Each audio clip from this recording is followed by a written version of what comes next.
God bless you for hearing me right now. It's important you be able to be informed of what is going on. A lot of us are aware of what actually is happening today in the Middle East. Some of us do not really understand what is at stake. It is our purpose and it is our duty to be able to bring it to your knowledge so that you'll be able to understand where we are, where we are going, and what this world is about to be. It's a good thing, and by the grace of God, you are here with me. I want to talk about the issues about Israel and about the return of Israel. The Israelites have been devastated over the years, and it's important to be able to study them because anything that happens to Israel actually happens to the whole world. And that's what people do not know. Israel is having a very significant position, not only as a nation, but as a nation that affects the whole world. If you look at the Bible and the prophecies of the Word of God, you can never interpret any prophecy except as it's being interpreted in connection to Israel. And so today we are going to talk about a few things about Israel and as it concerns the world. It is going to border on the return of Israel back to their land. But before I will go into that, I want to set up a preamble today, and I want you to listen to me. Israel was chosen by God. Between Genesis chapter 12 to Genesis chapter 15, God made a lot of covenants with Israel. And one of the things he told Israel is that I am going to give you a land known as the land of Canaan. That covenant was made by their father, Abraham. And until Abraham died, he was still buying part of that land, which means that he has not actually gained the control of that land. And then even Isaac also bought a part of that land. So, and all of them died. And we know what happened when they all went to Egypt. It was there in Egypt that God actually brought a nation. But as at then, there was nothing like an independent nation. Israel was still a scattered nation, so to say, because they were then at captivity. But God decided to do something for them. Between the pages of the scriptures, which we read in the book of Exodus, beginning from Exodus chapter 12, 13, 14, we saw the movement of the children of Israel out of Egypt. Right in the wilderness, God formed a nation. A nation that must be a nation must have a law. It was in the wilderness that God gave them the law. And God was able to form them as a nation, make them a nation right there.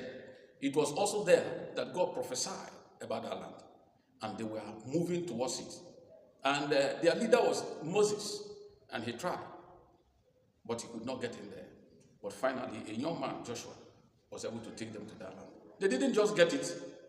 They were able to enter there by war. And God told them that this is their land. But there was something God told them. He said, look, you see this land I'm giving to you? Any day you fumble, any day you fail to receive and believe in my word, I will take you out of this land.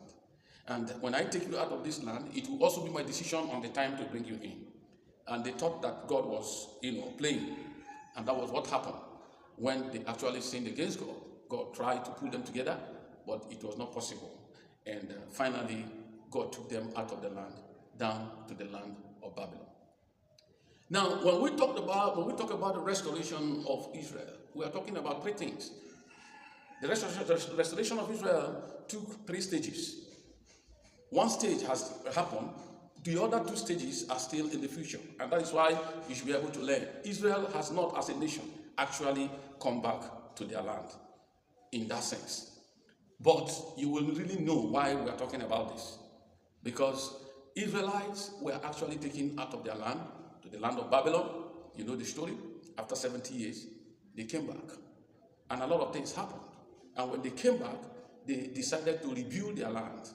And when they rebuilt that land, they also rebuilt the temple. And God was with them when all these things were happening. Today you are hearing about Iran. Iran is fighting them. Yeah, Iran is fighting them. But I will also let you know the connection between that. Because right from the book of Genesis chapter 11, there is a connection between Iran and Israel, together with Mag and Magog. Gog and Magog, that is Russia themselves.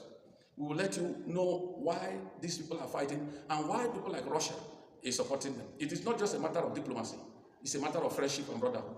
But we'll let you know about that. But one thing you should understand is that the Jews were able to leave their land down to Babylon, and after 70 years, they came back. Guess who helped them? Cyrus. a patient, supposedly an Iranian. And it was him that asked them to go back, and they went back. It was also these same kings from this Persian government that also helped them to build the temple. And you can imagine, why is it that they are fighting them today? Why is it that Israel is at war with Iran today? This is why you have to be in this platform, because there are a lot of things we need to tell you. But for today, I want you to have this very foundation, because there are things you need to know that you may not have known, but you need to know them. And I want to say, God bless you for listening to this one. And as God will do it, may his name be glorified. And I want you to always pay attention to this page, and you will hear so many other things that will baffle your understanding. God bless you.